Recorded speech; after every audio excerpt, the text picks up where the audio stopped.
Zero balance na po, ma'am, sabi ng teller sa bangko. Ang ipon namin para sa pagtanda kinuha lahat ng asawa ko. Para raw sa bago niyang pamilya. Naramdaman ko ang paglamig ng aking mga kamay pero hindi dahil sa takot. Dahil naalala ko ang isang investment na sinimulan ko 10 taon na ang nakalipas gamit ang perang hindi niya alam na mayroon ako.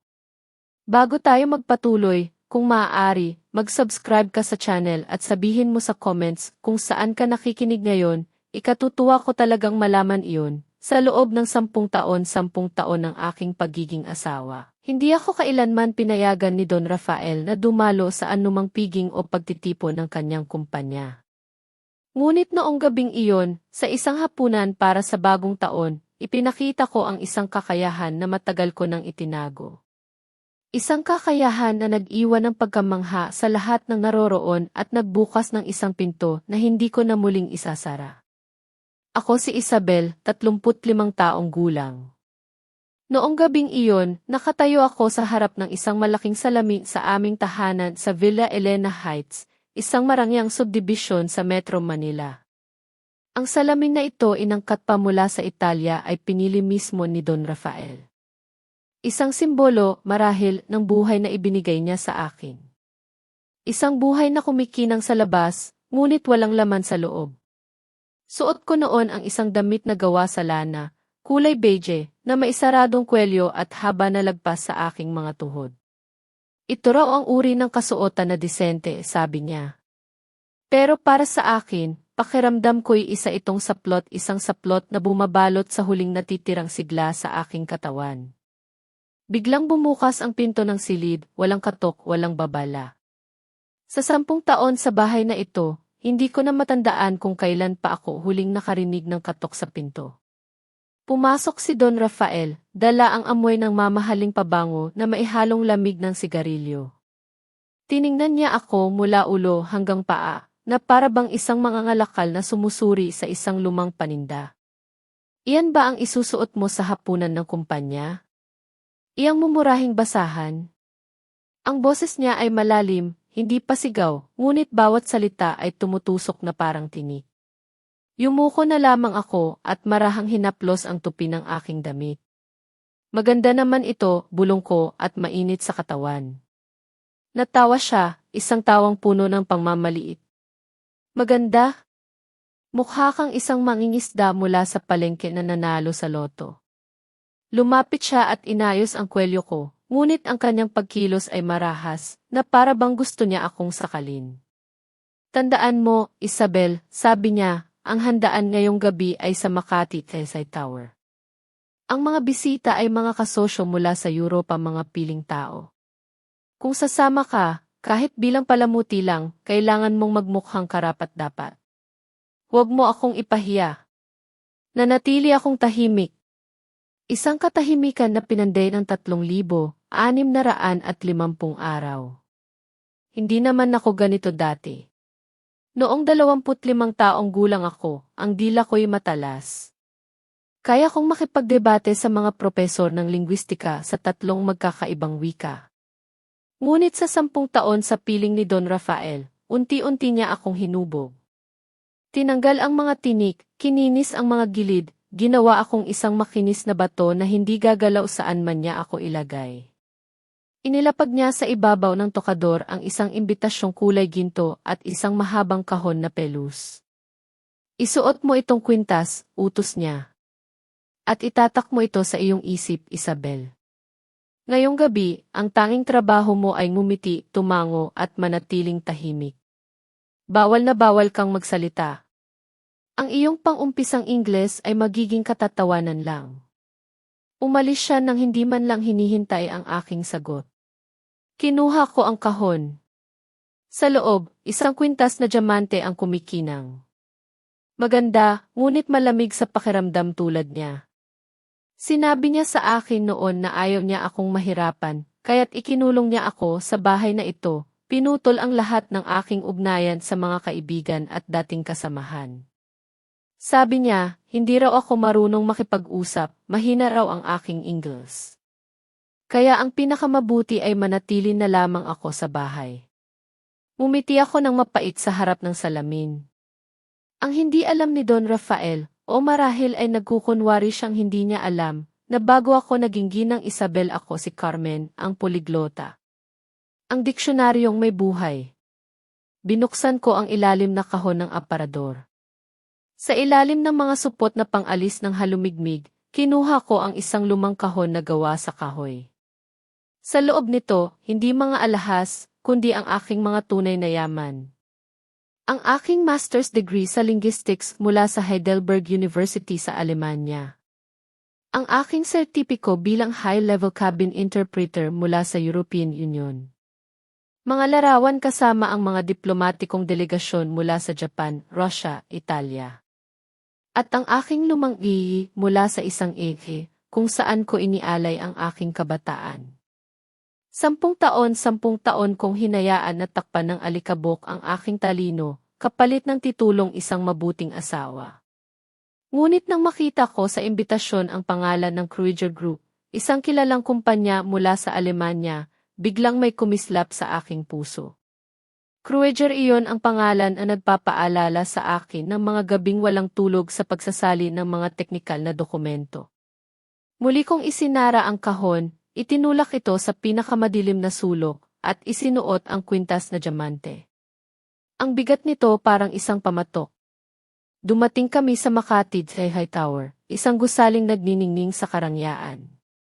Sinalubong kami ni Sofia, ang sekretarya at alam ko ang babae ni Don Rafael.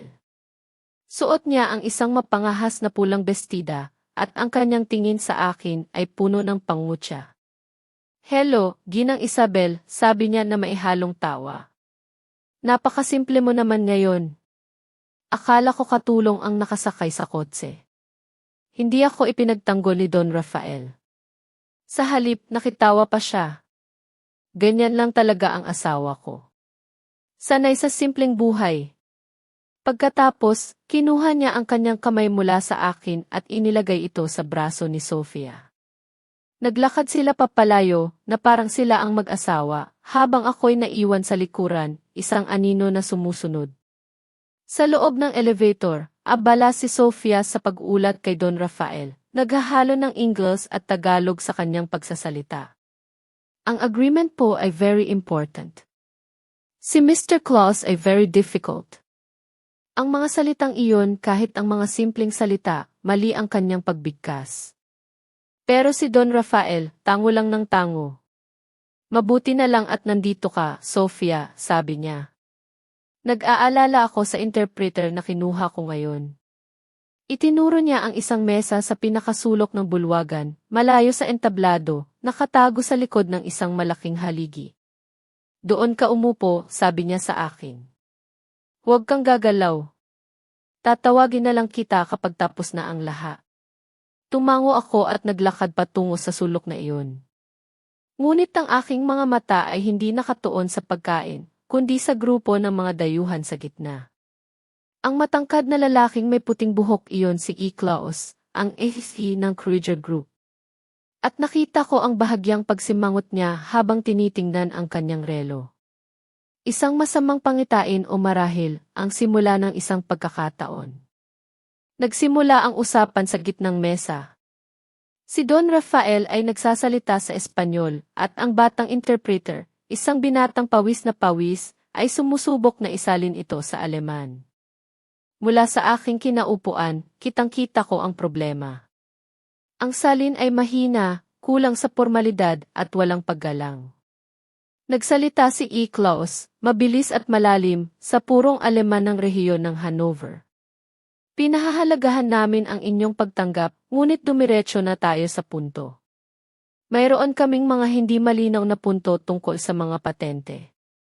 Ang mukha ng interpreter ay namutla. Sabi po niya salamat daw po. Gusto na niyang pag-usapan ang negosyo. May problema raw sa patente. Nainis si Don Rafael. At doon nagsimula ang tunay na sakuna. Nagsimula silang mag-usap tungkol sa mga clause sa kontrata. Sabi ni Don Rafael, "Sabihin mo sa kanya na ibabahagi natin ang teknolohiya sa mga lokal na kasosyo." Ngunit ang interpreter, sa kanyang pagkalito, ay ginamit ang salitang nangangahulugang ililipat o ibibigay. Ililipat po namin ang buong teknolohiya sa mga lokal na kasosyo. Halos hindi pa natatapos ang pangusap, ang mukha ni Iklaos ay namula sa galit. Hinampas niya ang mesa. Ano? Ililipat? Iyan ay paglabag sa kontrata. Pagnanakaw iyan. Ang buong bulwagan ay natahimik. Ang musika ay huminto. Si Don Rafael ay namutla, nanginginig, hindi maintindihan ang nangyayari. Naghanap siya ng tulong, ngunit ang mga tingi na sumalubong sa kanya ay puno ng awa o lihim na kasiyahan. Si Sofia ay tulala. Tumayo si Iklaos, handa nang umalis. Ang isang kontratang nagkakahalaga ng milyon-milyon ay malapit nang mawala. Sa sulok ng bulwagan, dahan-dahan kong ibinaba ang aking baso ng tubig. Tumayo ako. Inayos ko ang kwelyo ng aking damit na beige. At nagsimula akong maglakad hindi bilang ang sunod-sunurang asawa ng huling 10 taon, kundi bilang si Isabel, ang poliglota, na may taas noong tindig at matatag na paningin. Nakita ko ni Don Rafael. Isabel, anong ginagawa mo? Bumalik ka sa upuan mo, sigaw niya. Ngunit hindi ko sila pinansin. Dire-diretso akong lumapit kay Iklaos, hinarangan ang kanyang daan. Huminga ako ng malalim at nagsalita hindi sa Espanyol, hindi sa Ingles kundi sa purong Aleman, sa tono ng Hanover. Mahal na Iklaos, sabi ko ng mahinahon. Ipinapakiusap ko po na panatilihin ninyo ang inyong pagiging mahinahon sandali. Mayroon pong hindi pagkakaunawaan sa pagsasalin. Ang lahat ay natigilan. Ang buong bulwagan ay huminto sa paghinga. Si Don Rafael at Sofia, nakanganga, na parang hindi makapaniwala sa kanilang nakikita at naririnig. Dumating na ang aking sandali. Sa sandaling iyon, parang huminto ang oras. Ang ingay ng kasiyahan ay nawala at ang tanging natira ay ang matinding titigan sa pagitan namin ni Iklaos. Ang kanyang mga mata, na kanina ay nag-aalab sa galit, ngayon ay puno ng pagtataka. Nagsasalita ka ng Aleman, tanong niya, at may napakadalisay na punto. Sino ka? Ngumiti ako, isang perpektong ngiti na libu-libong beses kong pinraktis sa harap ng salamin 10 taon na ang nakalipas. Ako po ang asawa ni Don Rafael, sabi ko. Ngunit sa sandaling ito, narito ako bilang isang taong nakakaunawa sa tunay na halaga ng kontratang ito.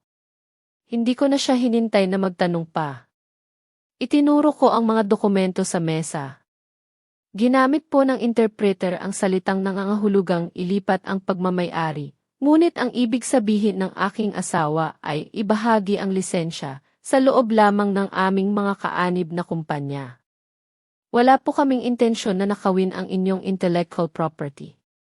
Tumingin si Iklaos sa kanyang katulong, na mabilis na tumango, kinukumpirma na tama ang sinasabi ko. Sa likuran ko, sumugod si Don Rafael, hinawakan ang braso ko ng mahigpit. Ano na pinagsasabi mo sa kanya? Lalo mo lang akong ipinapahiya. Umuwi ka na, sigaw niya. Sumabat din si Sofia, ginang Isabel, huwag ka nang makialam. Anong alam mo sa negosyo? Hindi ko sila pinansin. Hinila ko ang aking braso mula sa pagkakahawak ni Don Rafael. Tumingin ako muli kay Iklaos at nagpatuloy sa Aleman.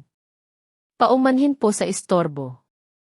Ngunit sinisiguro ko sa inyo na ang integridad ng kontratang ito ay garantisado.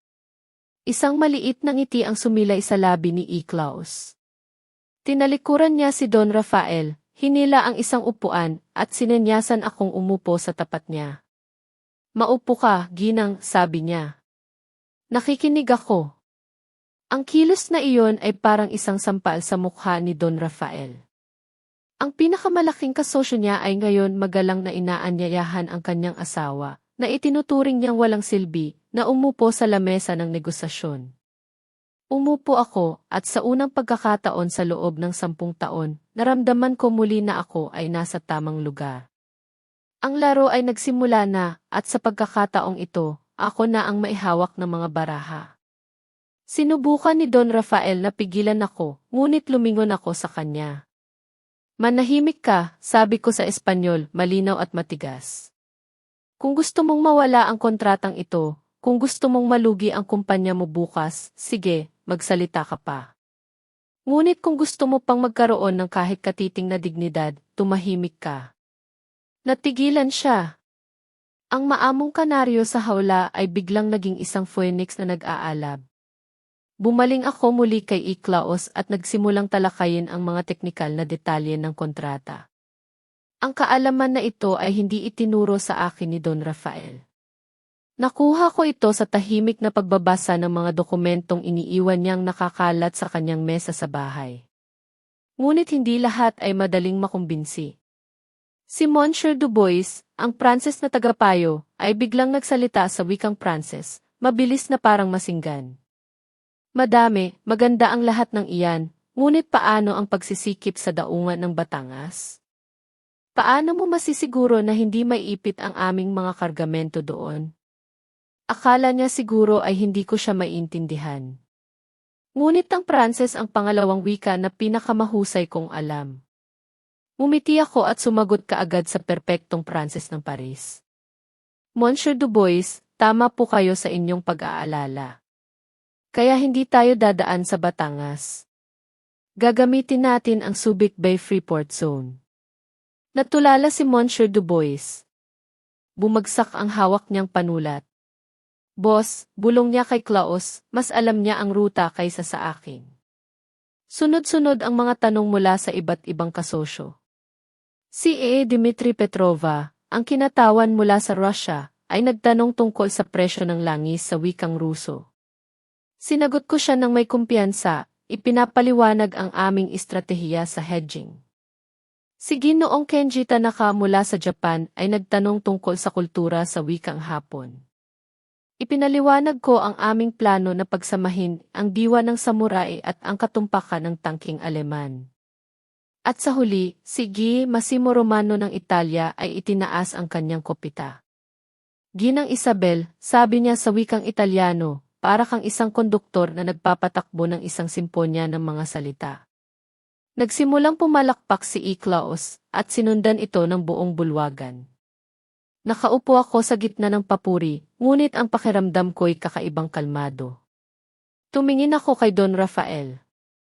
Doon siya nakatayo, maliit at kaawa-awa.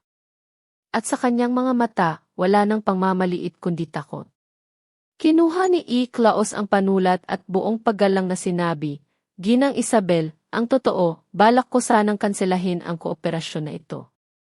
Ngunit binago mo ang lahat. Pinipirmahan ko ang kontratang ito, hindi dahil sa kumpanya ni Don Rafael, kundi dahil nagtitiwala ako sa iyo. Pagkatapos, pumirma siya ng may diin.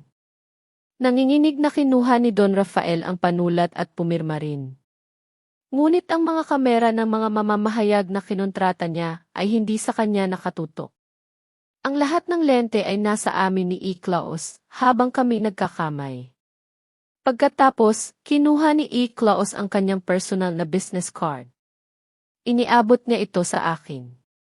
Ginang Isabel, sabi niya, ang Kruger Group ay naghahanap ng isang strategic advisor para sa rehiyon ng Asya. Umaasa akong isasaalang-alang mo ang alok na ito. Ang sahod ay isang halaga na hindi kailanman mangangahas na pangarapin ng iyong asawa sa buong buhay niya.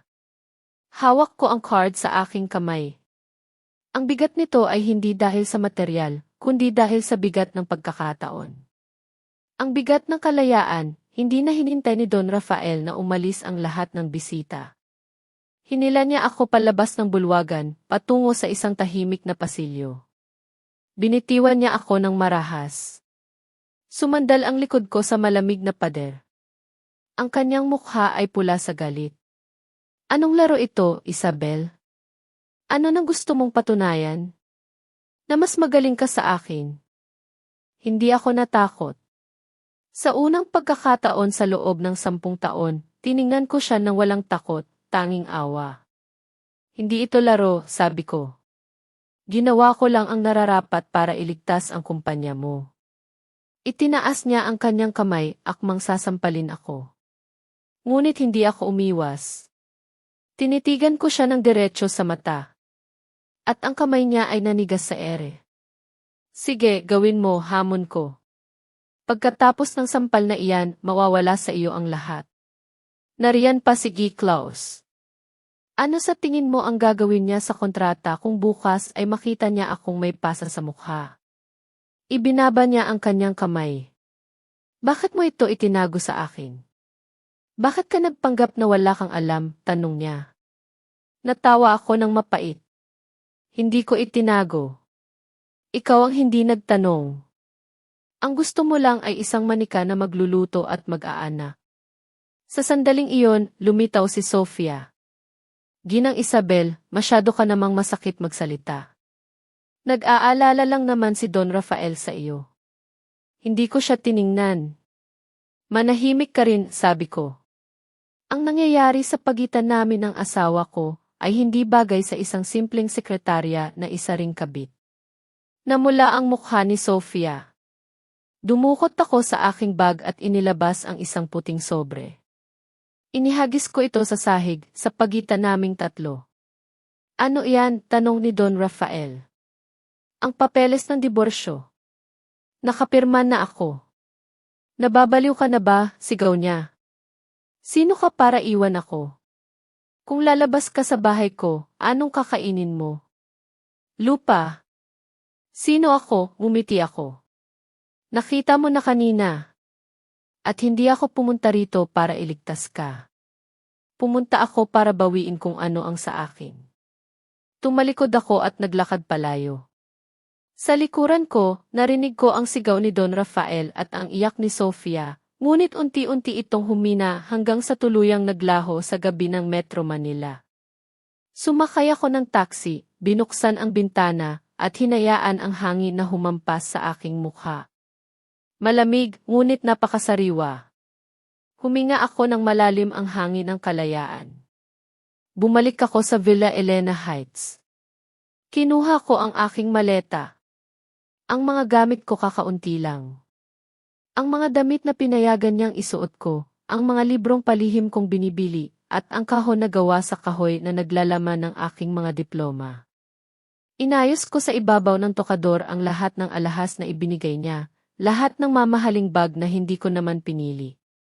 Kinaumagahan, dumating si Don Rafael. Mukha siyang kaawa-awa. Lukot ang damit, namumula ang mga mata. Nang makita niya akong isinasara ang aking maleta, sumugod siya.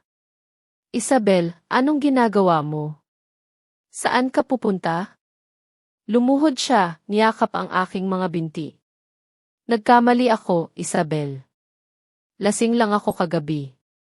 Patawarin mo ako. 10 taon ng pangmamaliit, 10 taon ng pagkakakulong, 10 taon ng pagtataksil, kalokohan lang ba iyon? Tanong ko. Tumingin ako sa kanya. Huwag kang mag-alala sa akin, sabi ko. Inalok ako ni Claus ng posisyon bilang strategic advisor. Ang panimulang sahod ko sapat na para makabili ng 10 mansyon na tulad nito. Natigilan siya. Napagtanto niya na ang ibon sa hawla ay nakalipad na sa isang taas na hindi na niya kailanman maaabot. Kung ganoon, bumalik ka na lang para tulungan ako, pakiusap niya. Gagawin kitang bisedirektor. Ibibigay ko sa iyo ang lahat. Huli na ang lahat, Don Rafael, sabi ko habang hinihila ang aking maleta. At sa sala, nakita ko si Sofia. Lumapit ako sa kanya at inilabas ang isang folder. Sa loob nito ang mga bank statement niya, mga text message na nag-uulat tungkol sa akin, at mga litrato niya kasama ang isa pang lalaki. Isang kakumpetensya ng kumpanya ni Don Rafael. Paano mo nakuha yan? Nanginginig niyang tanong. Akala mo ba dahil nasa bahay lang ako, bulag at bingi na ako, sabi ko. Ipinakita ko rin ang isang secret camera na natagpuan ko sa sala. At pagkatapos, ipinakita ko kay Don Rafael ang resulta ng isang fit test. Mahal na mahal ka raw niya? Kung ganoon, kanino itong dinadala niya? 8 linggo na siyang buntis, at 8 linggo na ang nakalipas nasa Alemanya ka para sa isang business trip, hindi ba? Kinuha ni Don Rafael ang papel, at sa isang iglap, sinampal niya si Sofia. Trader. Umalis ako sa bahay na iyon habang sila'y nag-aaway. Ngunit sa labas ng gate, naghihintay si Aling Corazon, ang biyenan ko, at si Stella, ang kapatid ni Don Rafael. Aha! Ang babaeng ito, tatakas, sigaw ni Aling Corazon. Anong dala mo sa maleta na iyan? Nagnakaw ka ng pera sa kapatid ko, ano? Hindi ako natinag. Mula sa aking bag, inilabas ko ang isang dokumento, ang titulo ng lupa at bahay. Tingnan ninyong mabuti, sabi ko. Basahin ninyo ang pangalan ng may-ari. Ginang Isabel Torres Lai Sanchez. At tingnan ninyo ang petsa 2012. 2 taon bago ko pa man pakasalan ang anak ninyo. Namutla sila. Binili ko ang bahay na ito gamit ang sarili kong pera, paliwanag ko. Nang pakasalan ko si Don Rafael, baon siya sa utang. Pinayagan ko siyang tumira rito para iligtas ang kanyang karangalan. Kaya ang dapat umalis dito ay hindi ako, kundi ang anak ninyo. Tinawag ko ang security guard. At habang hinihila ang aking maleta pasakay ng taxi, nakita ko sa salamin si Aling Corazon na nakaupo sa sahig, umiiyak. Ang laban para sa ari-arian ay natapos bago pa man magsimula. Dahil ang pinakamalakas na baraha ay laging nasa aking kamay. Sa sandaling iyon, habang unti-unting lumalayo ang kotse sa Villa Elena Heights, naramdaman ko ang kakaibang katahimikan sa aking puso. Marahil, marami sa atin ang maisariling Villa Elena Heights na minsan nating inakala na ating tahanan. Kayo ba, mga kaibigan, mayroon din kayong mga pagkakataong kailangan ninyong itakda ang inyong mga hangganan upang mahanap ang tunay na kalayaan? Gusto kong marinig ang inyong mga pananaw sa mga komento sa ibaba. Makalipas ang ilang araw, bumalik ako. Ngunit hindi bilang si Isabel ang asawa. Dumating ako sakay ng isang marangyang kotse ng Kreuger Group, kasama ang 2 katulong na Aleman at isang abogado. Nakasuot ako ng isang puting krema na business suit, maikli ang aking buhok, at sa aking kamay isang katad na maleta na puno ng mga dokumento. Dumiretso kami sa pinakamataas na palapag sa opisina ni Don Rafael. Itinulak ko ang pinto ng conference room. Sa loob, ang lahat ng pinuno ng departamento ay naroroon. Si Don Rafael ay nakatayo sa harap, mukhang pagod at mahina. Si Sofia ay nasa isang sulok, ang kanyang mukha ay namamaga, tinatakpan ng makapal na makeup. Natigilan sila nang makita ako. Isabel, anong ginagawa mo rito? Tanong ni Don Rafael. Hindi ako sumagot. Umupo ako sa bakanting silya sa tapat niya, ang upuan para sa strategic partner. Inilapag ko ang aking maleta sa mesa. Hindi ako narito bilang asawa mo, Ginoong Direktor, sabi ko, may diin sa huling 2 salita. Ako si Ginang Isabel Torres Lai Sanchez, Senior Strategic Advisor, kinatawan na may ganap na kapangyarihan ng Kreuger Group para sa rehiyon ng Timog Silangang Asya. Inilapag ng aking katulong ang aking business card at ang notaryadong dokumento mula kay Iklaos sa harap niya. Nanginginig ang kanyang mga kamay habang binabasa ito. Hindi siya makapaniwala. Hindi ito maaari, bulong niya. Kaya naman, sabi ko, ang pulong na ito ay magiging isang audit, isang pagsusuri sa buong kapasidad pinansyal ng inyong kumpanya. Audit, sigaw ni Sofia. Katatapos lang ng audit. Malinis ang lahat. Tiningnan ko siya ng diretsyo. Transparent o hindi, makikita agad. Inimbitahan ko ang independent auditing firm na Big A na magtrabaho. Naghihintay sila sa accounting room. Umaasa ako na handa mo na ang lahat ng dokumentasyon, lalo na ang mga gastos sa representasyon at diplomasya na pinamahalaan mo. Namutla siya. Hinampas ni Don Rafael ang mesa. Sinusubukan mo akong ikulong. Gusto mong sirain ang kumpanyang ito.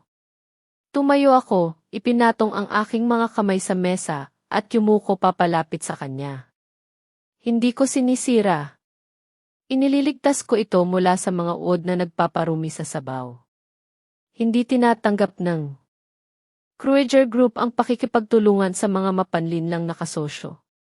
Kung ikaw ay inosente, wala kang dapat ikatakot. Ngunit kung mayroon kang itinatago, harapin mo ang mga kahihinatnan. Ang buong silid ay nabalot ng katahimikan. Sa loob ng 3 araw, sinuyod ng mga auditor ang bawat sulok ng mga libro ng kumpanya. At hindi lang ako umasa sa mga papel.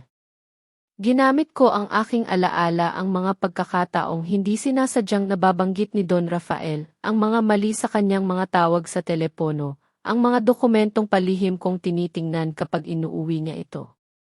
Alam ko kung saan nila itinatago ang mga lihim na pondo.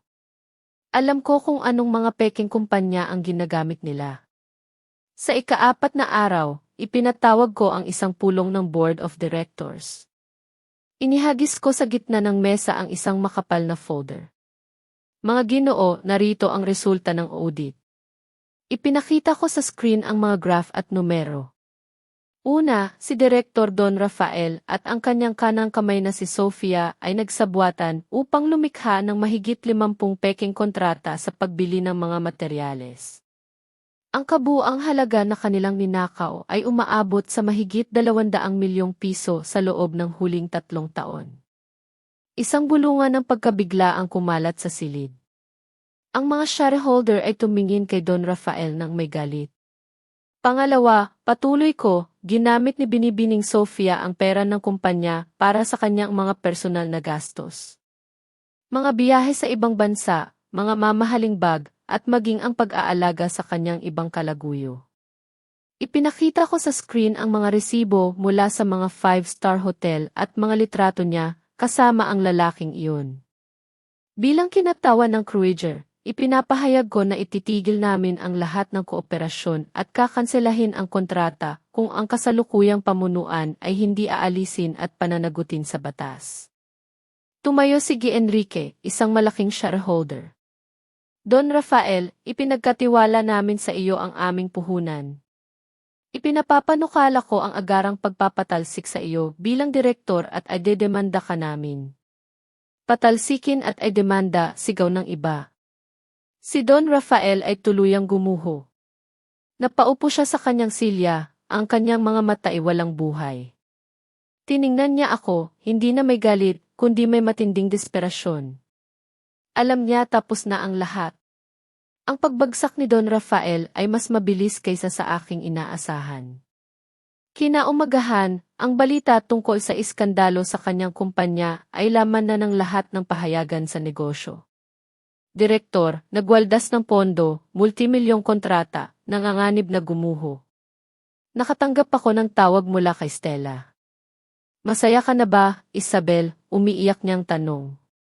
Tinawag na ng pulisya si Kuya. Si Mama, hinimatay at nasa ospital. Sinira mo ang buong pamilya namin.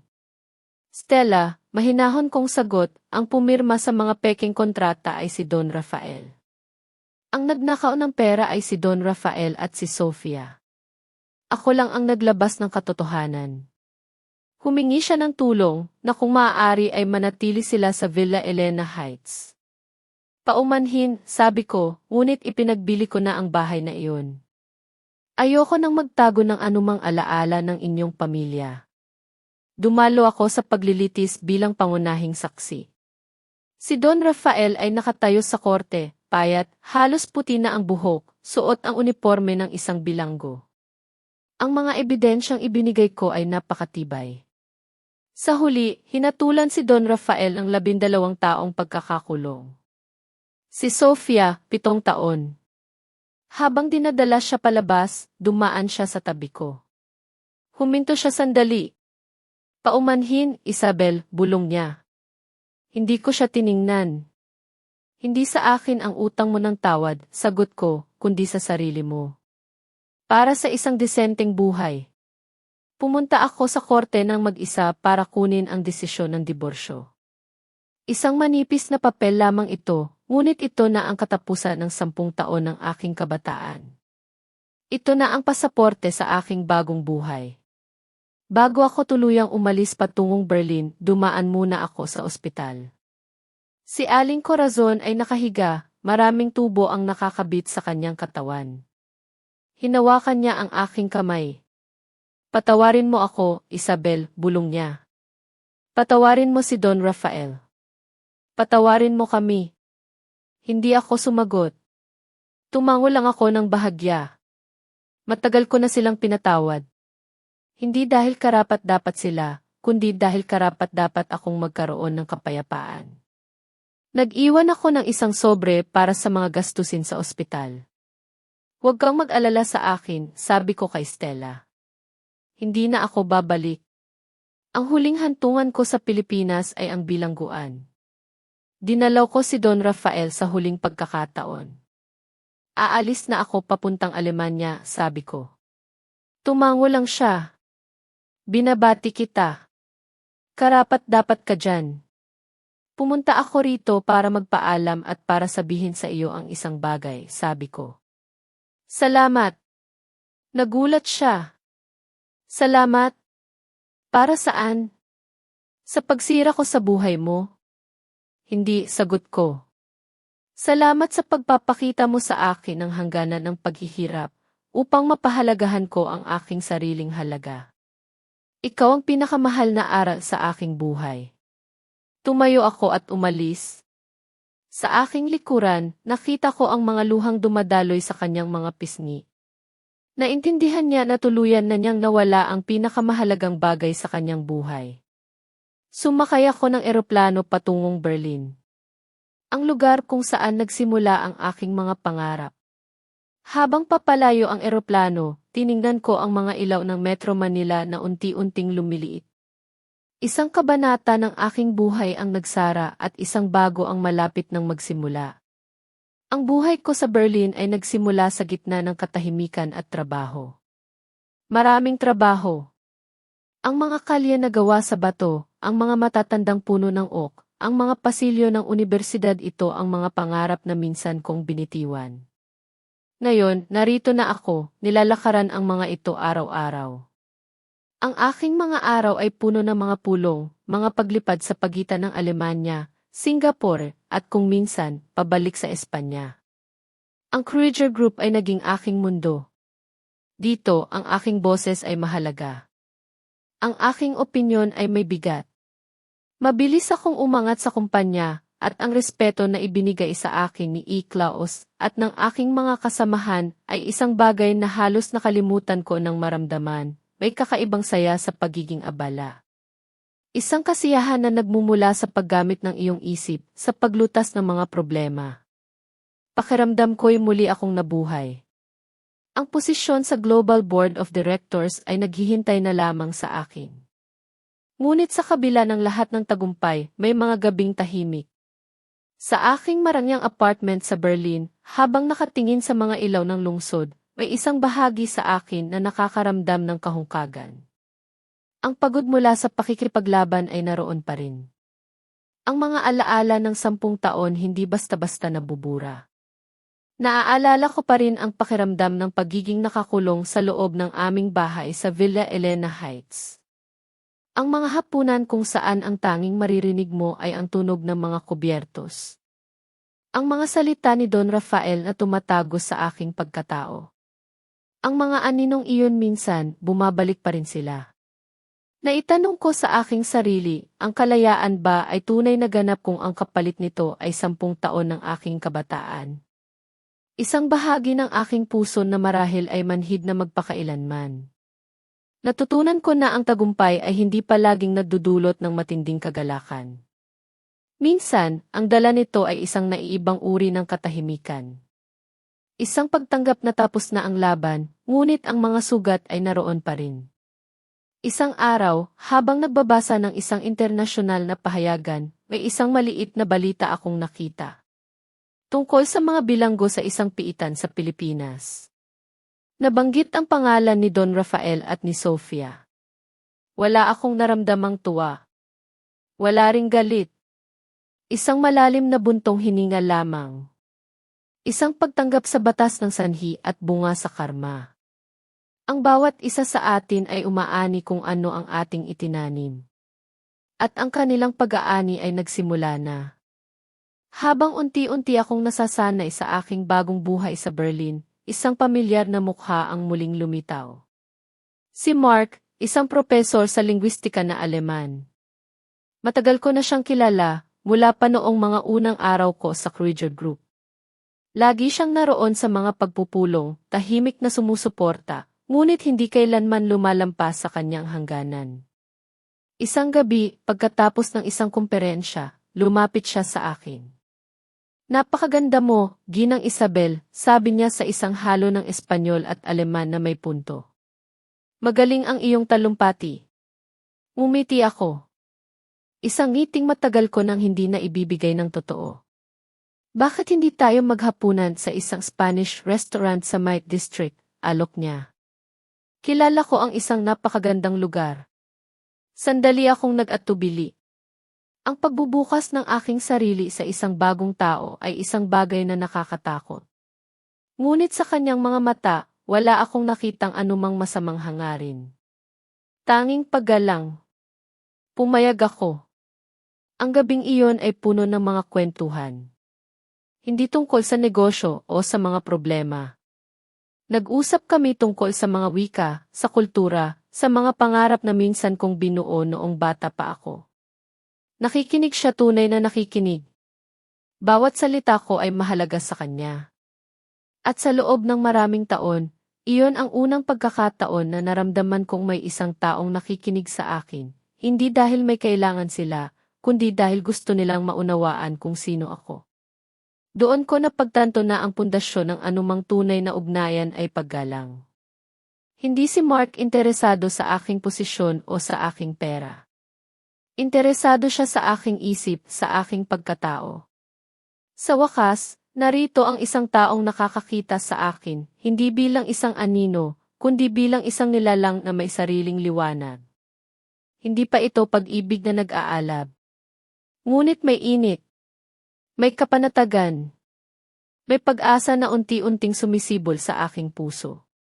Naramdaman kong muli ang pagtibok nito, ngunit sa pagkakataong ito ay tumibok sa ritmo ng kalayaan at pagkakapantay-pantay. Sa Berlin, sa piling ni Mark, unti-unti kong natuklasan na ang tunay na kalayaan ay hindi lamang ang makatakas sa isang haula, kundi ang magkaroon ng kakayahang buksan muli ang iyong puso, nang walang takot.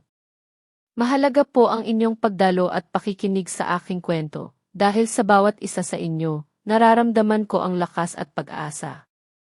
Maraming salamat sa inyong pagiging kasama ko sa bawat hakbang ng paglalakbay na ito. Lumipas pa ang ilang panahon. Ang buhay ko sa Berlin ay naging mas matatag. Ang trabaho ko sa Kreuger Group ay patuloy na umuunlad, at ang ugnayan namin ni Mark ay unti-unting lumalalim. Ngunit isang araw, nakatanggap ako ng isang mensahe mula kay Stella. Ate Isabel, sabi sa text, wala na po si Mama. Si Aling Corazon pumanaw na. Hindi ako nagulat. Ngunit may isang bahagi sa akin na nakaramdam ng bigat. Kahit na matagal nang wala kaming ugnayan, siya pa rin ang naging biyenan ko sa loob ng 10 taon. Naalala ko ang mga araw na dumarating siya sa Villa Elena Heights. Ang kanyang mga reklamo, ang kanyang mga hiling. Ang mga pagkakataon na tinitiis ko ang lahat dahil sa girespeto sa matanda at dahil siya ang kipamilya ng asawa ko. Ngayon, wala na siya. Hindi ko namalayan na umiiyak na pala ako. Hindi dahil sa lungkot para sa kanya, kundi marahil para sa aking sarili. Para sa dalagang Isabel na tiniis ang lahat ng iyon. Noong araw na iyon, ipinagluto ako ni Mark. Simpleng pagkain lang. Ngunit habang kumakain kami, tiningnan niya ako. Okay ka lang ba? Tanong niya. Tumango ako. At sa unang pagkakataon, ikinuwento ko sa kanya ang tungkol kay Aling Corazon. Hindi ko siya siniraan. Ikinuwento ko lang ang mga nangyari bilang isang alaala. At muli, nakinig lang siya. Walang paghusga. Matagal ko na silang pinatawad, sabi ko, na para bang kinukumbinsi ko ang aking sarili. Hindi dahil karapat-dapat sila, kundi dahil karapat-dapat akong magkaroon ng kapayapaan. Ang pagtago ng galit ay lalo lamang magpapabigat sa akin. Doon ko lubusang naunawaan. Ang pagpapatawad ay hindi nangangahulugang paglimot. Ang mga bakas ng nakaraan ay mananatili. Ngunit hindi na kailangang maging masakit. Maaari silang maging isang paalala, isang aral tungkol sa kung gaano kalakas ang isang tao. Isang aral tungkol sa kung paano, kahit pagkatapos ng pinakamadilim na gabi, ang araw ay muling sisikat. Ang buhay ay nagpatuloy. At sa bawat araw na lumilipas, mas natututunan kong yakapin ang liwanag, dala-dala ang mga aral ng dilim. May isang proyekto ang Kruger Group na nagdala sa akin pabalik sa Metro Manila. Isang maikling paglalakbay lamang. Sa loob ng ilang taon, ito ang unang pagkakataon na muli akong tumapak sa lungsod na minsan kong tinawag na tahanan at bilangguan. Marami nang nagbago. Ngunit may mga lugar na pamilyar pa rin. Isang umaga, bago ang aking pulong, nagpasya akong maglakad sa isang pampublikong parke malapit sa aking tinutuluyan. Maaga pa, kaya't kakaunti pa lamang ang mga tao. At doon sa di kalayuan, may nakita akong isang lalaki. Nakasuot siya ng uniforme ng isang community worker. Nagwawalis siya ng mga tuyong dahon. Payat siya at halos puti na ang kanyang buhok. Ang kanyang mukha ay may mga guhit na ng pagod at paghihirap. Nang mag-angat siya ng tingin nagtama ang aming mga mata. Si Don Rafael. Hindi ko inaasahan na makikita ko siya sa ganoong kalagayan. Ang dating Don Rafael na puno ng pagmamataas ay ngayon ay isang taong natutong yumuko. Walang galit sa kanyang mga mata. Wala ring takot. Tanging isang kakaibang katahimikan at marahil, isang huling pagsisisi. Hindi kami nagsalita. Ngunit sa isang sandali nagkaintindihan kami. Tumango siya ng bahagya sa akin. Isang pagkilala. Isang pagtanggap. At pagkatapos, tumango rin ako bago ako dahan-dahang tumalikod at nagpatuloy sa aking paglalakad. Wala akong naramdamang pagmamalaki o kasiyahan. Ang naramdaman ko ay isang uri ng kapayapaan. Isang pag-unawa na ang mga desisyon na ginawa ko noon, kahit gaano kasakit, ay hindi lamang para sa aking sarili, marahil, iyon ang lihim na regalo ng pagbabago. Minsan, kailangan nating sirain ang isang bagay hindi para wasakin ito, kundi para bigyan ito ng pagkakataong mabuo muli sa isang mas mabuting paraan. Ang ginawa ko noon ay hindi lamang nagpalaya sa akin. Sa isang paraan na hindi ko inaasahan, marahil pinalaya ko rin siya. Pinalaya ko siya mula sa kanyang sariling kayabangan, sa kanyang sariling pagkabulag. At sa parking iyon, sa gitna ng katahimikan ng umaga, naramdaman ko na ang lahat ng sakit ay may dahilan. Isang taon pa ang lumipas. Ako'y nasa Berlin, nakatayo sa isang entablado sa International Convention Center. Isa akong pangunahing tagapagsalita sa Global Forum for Women Leaders. Libu-libong mga tao mula sa buong mundo ang nasa aking harapan. Hindi ako nakasuot ng isang itim na business suit. Sa halip, pinili kong isuot ang isang Filipiniana na kulay pula na may borda ng mga bulaklak. Isang simbolo ng aking pinagmulan. Nagsimula akong magsalita. Ngunit hindi tungkol sa mga teorya sa ekonomiya o mga diskarte sa negosyo. Ikinuwento ko ang aking buhay. Ang 10 taon ng pagkakakulong sa ilalim ng maling pag-ibig. Ang mga araw na kinalimutan ko kung sino ako. At ang sandali kung kailan ko napagpasyahan na bawiin ang aking boses, gamit ang aking sariling wika ang pinakamakapangyarihang sandata na mayroon ako. Marami ang nagtatanong, sabi ko, ano ang sikreto ng tagumpay? Ang sagot ko, huwag ninyong hayaan na sinuman ang magtakda ng inyong halaga. Kayo ay hindi anino ng inyong asawa o isang palamuti sa bahay. Kayo ay kayo na may sariling talino, sariling tapang, at sariling mga pangarap. Nagbahagi ako ng mga aral hindi lamang para sa mga kababaihan, kundi para sa lahat. Para sa mga magulang tungkol sa hangganan ng bulag na sakripisyo. Ang pag-unawa at paggalang lamang ang tanging pundasyon upang mapanatili ang isang pamilya. Para sa mga anak tungkol sa halaga ng pasasalamat. Walang sinuman ang may karapatang ituring ang pagmamahal ng magulang bilang isang bagay na kusa lamang. At para sa ating lahat, tungkol sa pagkakaiba ng katarungan at paghihiganti ng katahimikan at pagkilos. Pagkatapos ng aking talumpati, ang bulwagan ay umalingaw sa palakpakan. Lumapit sa akin si Klaus, may dalang isang pumpon ng bulaklak. Niyakap niya ako. Ipinagmamalaki kita, Isabel, bulong niya. Nang gabing iyon, nasa balkonahe ako, tanaw ang ilog Spree. Lumapit sa akin si Mark. Napakagaling mo kanina, Isabel, sabi niya.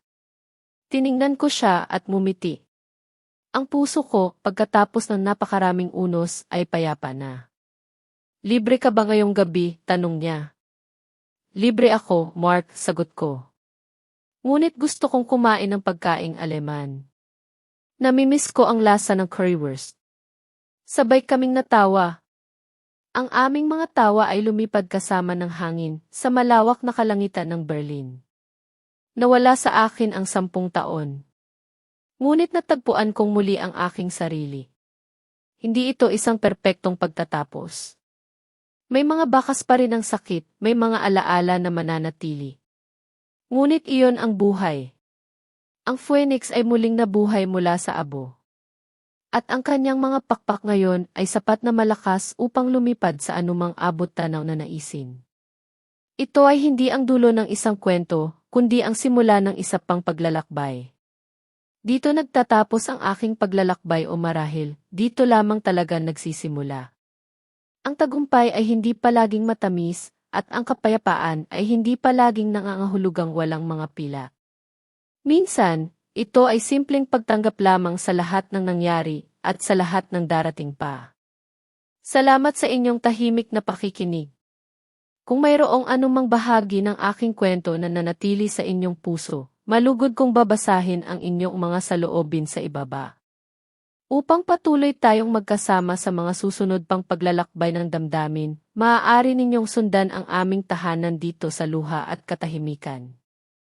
Ang video na ito ay isang kathang-isip na kwento na hango sa mga karanasan sa buhay. Hindi ito ginawa upang husgahan ang sinuman, kundi upang maging tahimik na paanyaya sa pagninilay tungkol sa buhay at sa pakikitungo natin sa kapwa. Ang mga tauhan, pangalan, at lugar ay walang kaugnayan sa tunay na buhay at binago upang hindi makapinsala sa kaninuman. Naway makatulong ang kwentong ito upang kahit saglit ay maalala mo ang sarili mong buhay at ang mga mahalaga sa iyo.